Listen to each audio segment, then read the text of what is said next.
Hey everyone, Demon Kyo here. So, I'm finally going to start what I think I'm going to call my bingo book series. So what is this video about? This video is pretty much about predicting anime AI patterns, or rather, creating situations where the AI is going to act in a predictable way. So for episode 1, our primary focus is going to be V1 Itachi. So for this video, we'll be talking about how to make Itachi, start with certain jutsus, what his ideal loadout looks like, his jutsu range, the effects of those jutsus, how best to evade them, or even like counter them. So for this series, right now I have about 5 videos planned, and depending on how those go, I might do a video for every character I have a full kit for. Otherwise, it's just not worth doing, in my opinion. So we're going to look at Itachi. But before we do that, I do kind of want to put out a disclaimer, because I've had people ask me this before. Do I have a second account I can give them? I pretty much just play legit. When I started this channel, I kind of had an idea that I wanted to be one of the best Neji players worldwide or globally. So I've kind of like put a lot of my effort and time into being good with Neji, and having an actual reference point of like how often I win and how often I lose. So I don't boost. I'm probably like not one of the few legit Gokunin. I'm not going to get rewards if I don't feel like I've earned it. Eventually I will, but I just want to put that out there. I don't have a second account. I'm not selling this account. I don't boost. What you see here is pretty much like how it is. That being said, we'll get into Itachi. So Itachi, V1 Itachi. For me, what his ideal loadout looks like, we'll change Tsukiyomi to Yasaka Beads. His ideal loadout for me is his teleport, his Mangekyo Sharingan, and his shurikens. His secondary loadout would be Yata Mirror, Mangekyo Sharingan, and his shurikens. I personally prefer the teleport. I prefer the teleport for a couple of reasons. Mainly, if I have Itachi in a defense room, I want him to be more active. Teleport allows him to kind of move around the room. It makes him unpredictable. And it's pretty much like, it's a very quick move. It's like teleport, boom, he can still attack, he can still move around. Yata Mirror is kind of less of that. It's more of a stationary or passive jutsu. Yes, it can like block ultimates, it can block jutsus, but it's a lot more defense oriented. And when we're talking about a room where there's traps, you kind of want your defense team to capitalize on any mistakes that are happening. So I use teleport personally, if I have Itachi in the defense room, because I want it to capitalize. So looking at his jutsus, his Shuriken jutsu at level 6 has a 3-second cooldown, his teleport has a 1-second cooldown, and his Mangekyo Sharingan at level 8 has an 8-second cooldown. Yasaka Beads is just 60-second cooldown. We'll talk about the ult, but not really. So I also want to mention that the loadout order does not matter for what jutsus they use. I've seen like some people post on Reddit that if you put his Yasaka, if you put whatever first, that's the jutsu he'll use first. That's completely and utterly incorrect. I don't mean to sound like a douche, but that's just wrong. So for this first example, I'm going to kind of showcase one of his first patterns. That's what I call his, because seeing is believing. Like, how do you make the enemy do these patterns you're saying, Demon? So I'll show everyone. So the first pattern is I call his Shuriken pattern. Essentially I spawn him, I create enough distance where he prioritizes his shurikens over any other available jutsus, and then once he runs up, I'll seal him or I counterattack, and then I'll pretty much beat him that way. The important part is, once I spawn him, I create enough space where it's more ideal for him to use a jutsu. That means staying in his line of sight. So we'll do here, I'll run back to the bridge, the shuriken should come, I should be able to dodge him, or not, we'll see. Nope, he did not use the shurikens. So that happens sometimes if you don't run back far enough. So we'll do that again.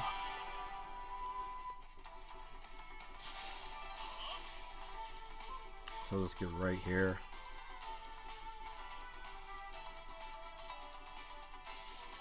So there they go. He's gonna run up.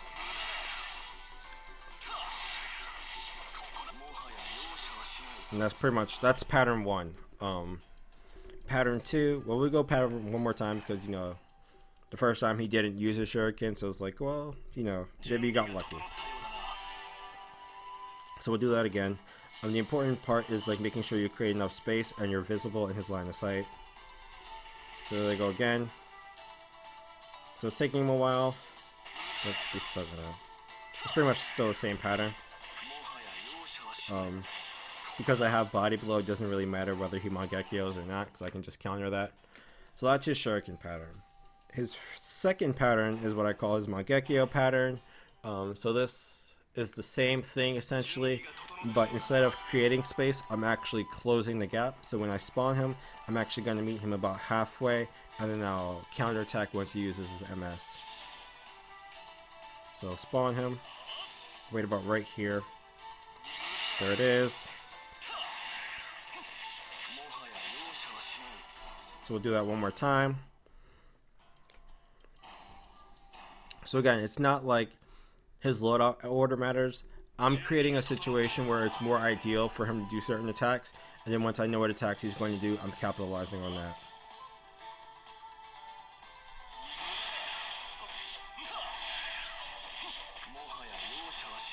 So again, like, you know, that's 2. We'll do one more time just to kind of like showcase it.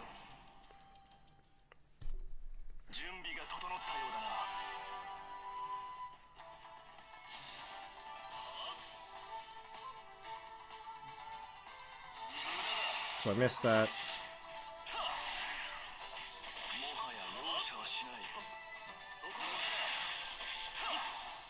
So that was a little bit more rough because I missed my seal. But hopefully, like, you get the point. The point is, you know, I create situations where it's more optimal. It's optimal for him to use certain jutsus over other ones.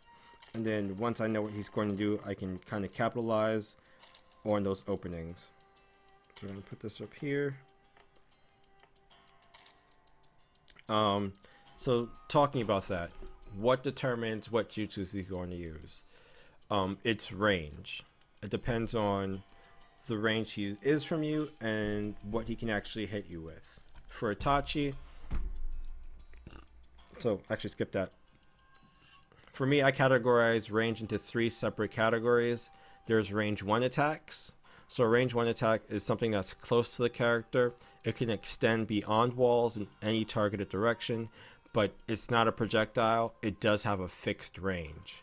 So that's a range 1. A good example of a range 1 attack for Itachi is his Mangekyo Sharingan, because it can go through walls, but it's not something that's going to, it's not a wave that's being sent out like further than, you know, the range is fixed. A range 2 attack is a projectile attack. It can't go through walls and pretty much stops at the first impediment it hits. So, you know, with this wall right here, we talk about his shurikens. His shurikens will hit that wall. They will hit this wall here. They would hit the borders of the fighting arena. That's the range 2 attack. So it doesn't have, one of like the big hallmarks of a range 2 attack, in my opinion, is it does not have a fixed range unless it's going to hit something, whether that's you or a wall. And then lastly, a range 3 attack. A range 3 attack is what I consider a projectile. It can be a projectile or not a projectile that extends far beyond the wall. It can have a fixed range, or it also can extend beyond the map, but it does have about, you know, 75%. It's going to travel about 75% of the map. A good example of a range 3 attack, Itachi doesn't have any, so Neji's Mountain Crusher is a good range 3 attack. Hashirama's Wood Dragon is a good range 3 attack. So those are just a couple examples. So right now we'll go into dodging, or the evasion part of the video. So Itachi, like I said, primarily has 2 attacks. He has the shurikens and he has the MS. His MS being a range 1 attack means it can extend beyond walls. So we'll see, like he's right here. You do want to be very careful going up to the wall because he will MS. Right there, I missed my thing. But as you can see, it does extend significantly out from him. It does go about, you know, a pretty good distance. It got me again. You'll notice he never tries to use his actual shurikens at this distance because there's just no way he can hit me. It's going to go through the wall. Versus, if we bring him up around here, his shurikens now he's using his shurikens. So talking about dodging. So for his shurikens, the easiest way to dodge them is to kind of go back and then move towards the direction where you have the most amount of space to move into. So you'll see him do his shurikens. I'll go back and then I'll just kind of move to my right because my right has all this open space versus my left where there's a wall. So, you know, I risk getting hit if I can't move anymore.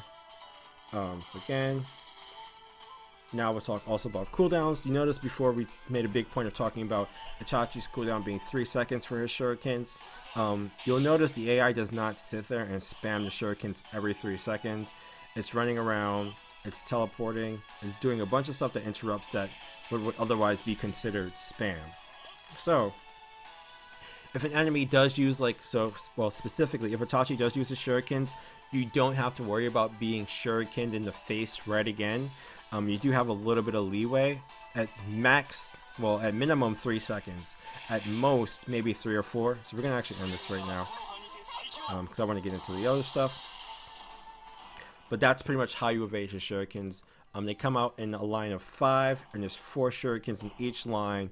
It is possible to just be hit by glancing one, but it's also possible for all 4 to hit you. So for his MS, again, it's a very close range attack. Easiest way to dodge that is to bait him into it. To bait him is easiest to kind of like get rid of this wall. So we're going to do that once he kind of like backs up out of my face. Get on my face, Itachi. Yeah, so he's going to do it now. It's actually probably easier to do without the wall. So we'll just, talking about the MS, we'll go without the wall. I'll fix that. Installations. Inventory. So, dodging his MS or his Mangekyo Sharingan is kind of something that does take a lot of practice. The main part is to kind of start moving before he becomes stationary. So I'll kind of go here to run away. I ran too far away.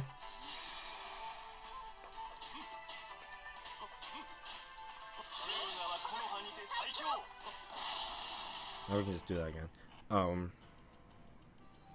So it's this range thing is kind of delicate, because you don't want to start running too far. If you run too far, then he's going to just shuriken. You kind of want to stay at the optimal distance, and that's kind of like right here. So kind of wait till he gets there, then I'll move. Shuriken should come.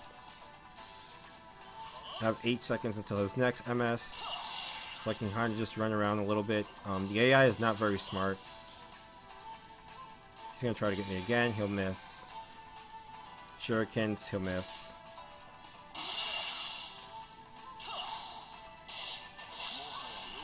But yeah, so you'll see like the best way to actually like take on enemies is to have a significant amount of space to maneuver in.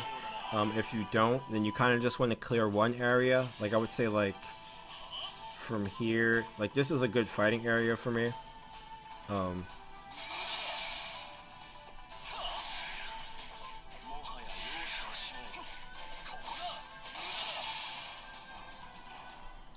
Okay, so we went over Evasion for his MS, we went over Evasion for his shurikens, so now we're going to talk about Yata Mirror. So we'll actually change his entire loadout. Actually, you know what? We won't. Yeah, we'll change his entire loadout. Where is it? Shinobi. Not enhance. Shinobi. Shinobi list. Itachi. We gotta find his Yata Mirror, so we're gonna get rid of the teleport. Put on Yata Mirror. This does change his pattern a little bit. Usually where he would teleport, now he'll end up using Yata Mirror. So we'll go over like the first pattern. We'll go over like the shuriken pattern again. Again, so what dictates that is range. I'm going to spawn him, and then I'm going to move at range or create enough distance where it's more ideal for him to use the shurikens. When he runs up to me, he might actually just do Yata Mirror. He might not teleport at all. But not much changes, so he's gonna... Yep, see, so there it is.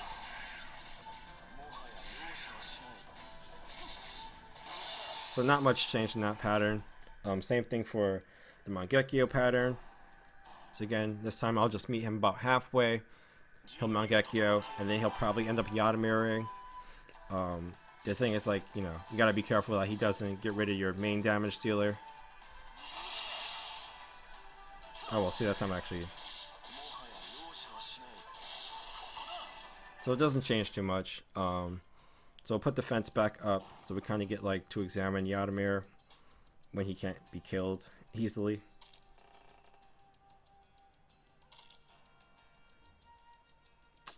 Come on, come on. Okay, so here we go. Yata Mirror, test play.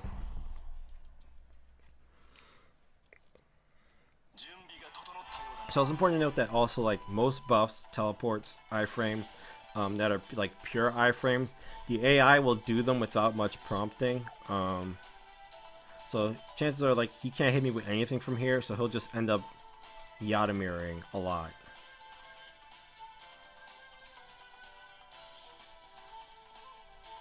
Or you might not do anything. So sometimes, like, they won't even start with that. There it is. So he did that at 13, and even though, like, I think the cooldown on Yata Mirror is like 5 seconds. Well, he actually did that at 5 seconds, but the next time he does it, won't be at 5 seconds. It'll be like a little slightly off kilter. If he does it again soon. So we're at 90 seconds.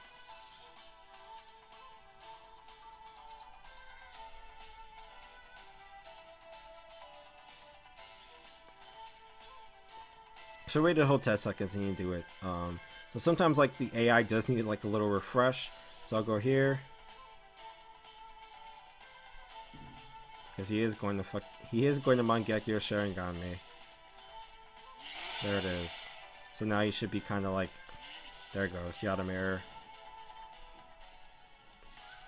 So I was like at the 60-second mark. That was the 56.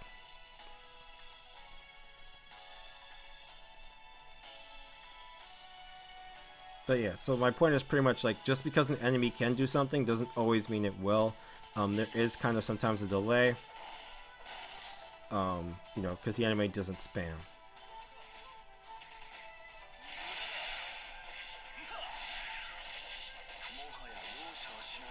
Okay. So now I'm actually going to take off Yata Mirror because this is going to kind of get distracting. We'll talk about avoiding Itachi's ultimate. So for the first ultimate, we'll be covering Yasaka Beads. It's kind of important to note that Yasaka Beads is not... Where's Itachi? There he is. It's a multi-hit ultimate. That being said, it's only 2 hits. The fact that it's 2 hits is kind of important versus the fact that it's not multi-hit, because you can not only iframe it, but if you get out of the range of the bead, you can actually iframe the second part of the move.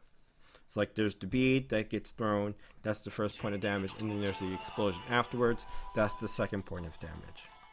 So I'm just kind of going to start him, spawn him out. We're going to get him to low health, so he uses his ultimate. We're not going to be close enough where he can Mangekyo me, because that would be annoying.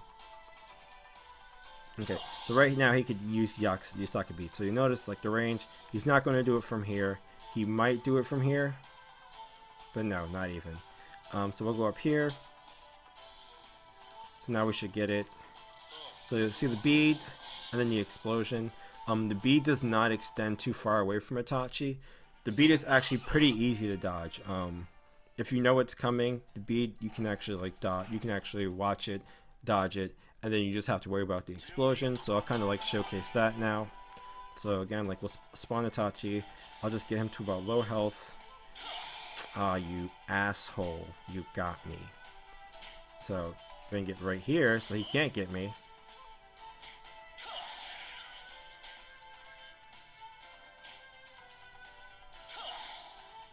Should be 2 more. Oh, that should be enough. No, we'll do 1 more to be safe. Okay. So, here he comes. There's the bead. Dodge. Oh, I missed it. So the bead does have like a pretty good amount of range. Maybe about from here to here. For a closed in screen, that's probably about, I want to say, 30-40% of my screen. If you're zoomed out, then it's probably a little bit less. So just 1 more time.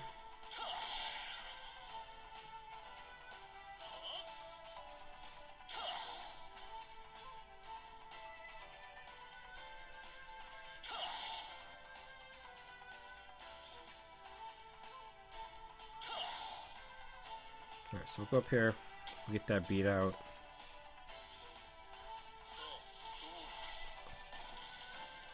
Wow, it went a lot further. Okay, so this is actually good because in my last test, he didn't actually throw it that far. So the bead will follow you, which is very interesting.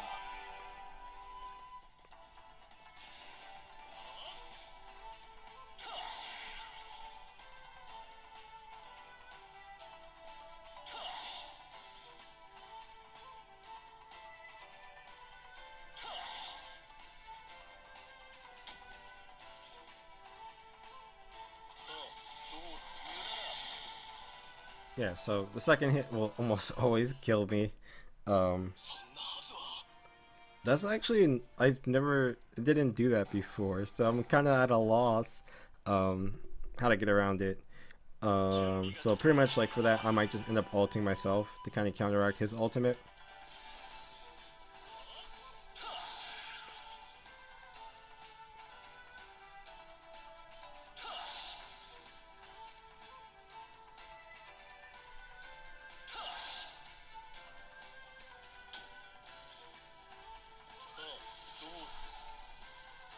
So that time was actually odd because nothing. So that being said, you actually can run away from it. I'll just do 1 more time because I want to make sure like this is kind of thorough. We're actually kind of at the like 23-minute mark. I kind of want to keep this under 30 minutes.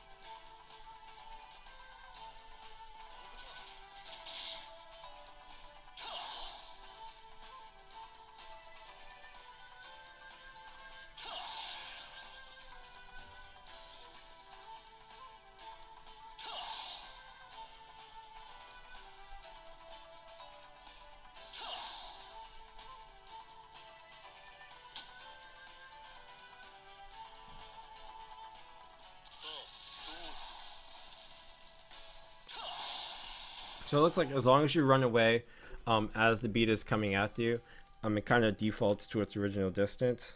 So we'll quickly just go over Tsukiyomi. Tsukiyomi is actually a lot easier. The range for Tsukiyomi is less than the range for his Mangekyo Sharingan, which makes it a very easy dodge. It's a 1 hit, so you can easily iframe it, or do that what I call that counter iframe. Let's just go to this base really quick.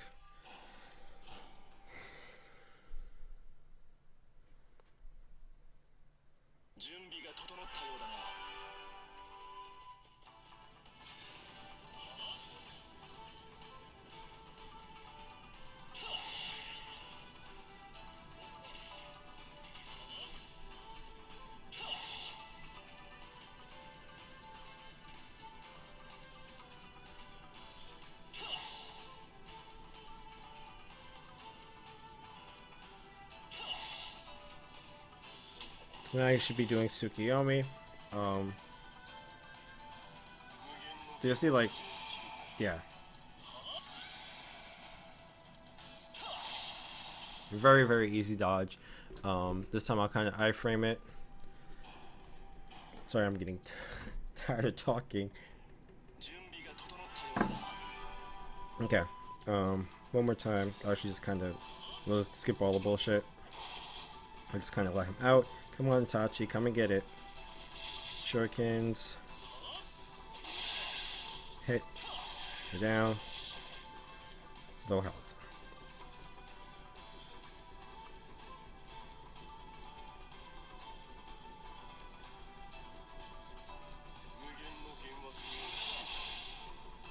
So you also have until like his two hands come up.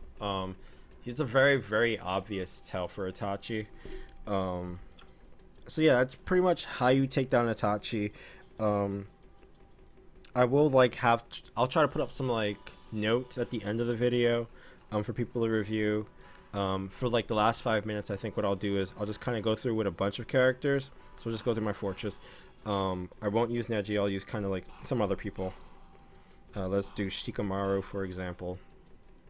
I'll try to like put up like a little banner on the side that kind of like notes what's going on.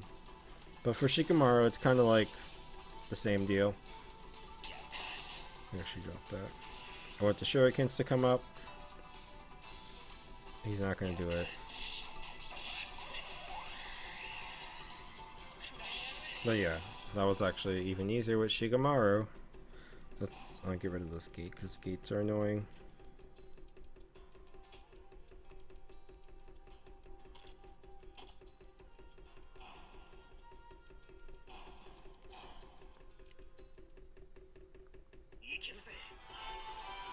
So Shikamaru test. Because I know his pattern, I can actually interrupt it.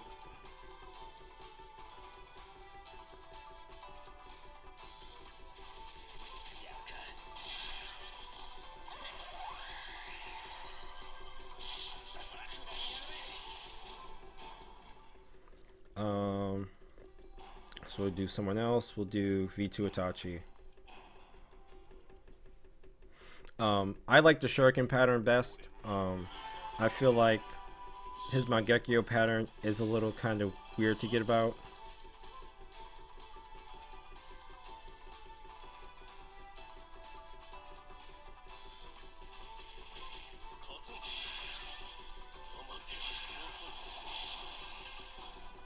So yeah, like, once you know the pattern, you can pretty much adapt it to anyone you pretty much know how to play with. Use V3.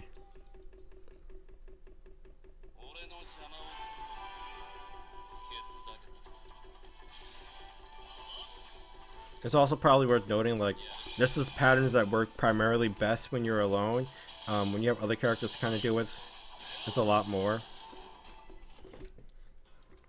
There's pretty much just like a lot more going on. So who else we can do Darwi. Pretty much any character I'm familiar with, I can do this pattern with because the pattern itself doesn't change. What changes is how I can capitalize on that pattern. So for Darwi, again, I'm dodging the shurikens and then I'm just probably going to Black Panther him.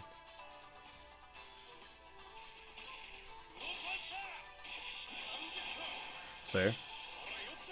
Like, so it's not, it's most important thing is kind of like recognizing the pattern and then being able to capitalize on it. Have not used EMS, but we'll try EMS because why the hell not?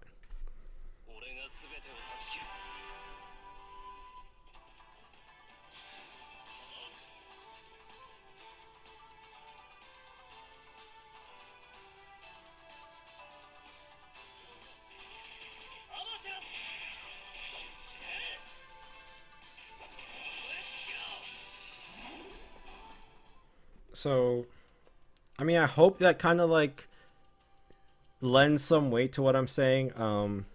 I know like some people might be dubious, or some people might be like, oh, everyone already knows this.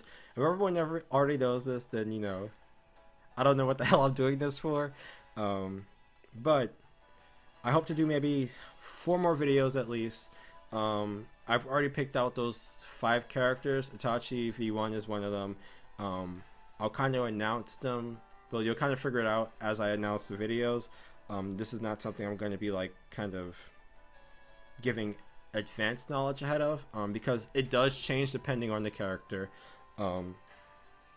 So that being said, if you'd like to see more of this content specifically, this bingo book series, please please subscribe, give me leave a comment, let me know this is the type of content you want to see. This is interesting to you. I will try to put up some notes at the end. I can't promise anything. Maybe I'll do that at the later videos, but for now, that's pretty much the end of this. If you do have any questions or anything comes up, let me know. Demonize Kyo out.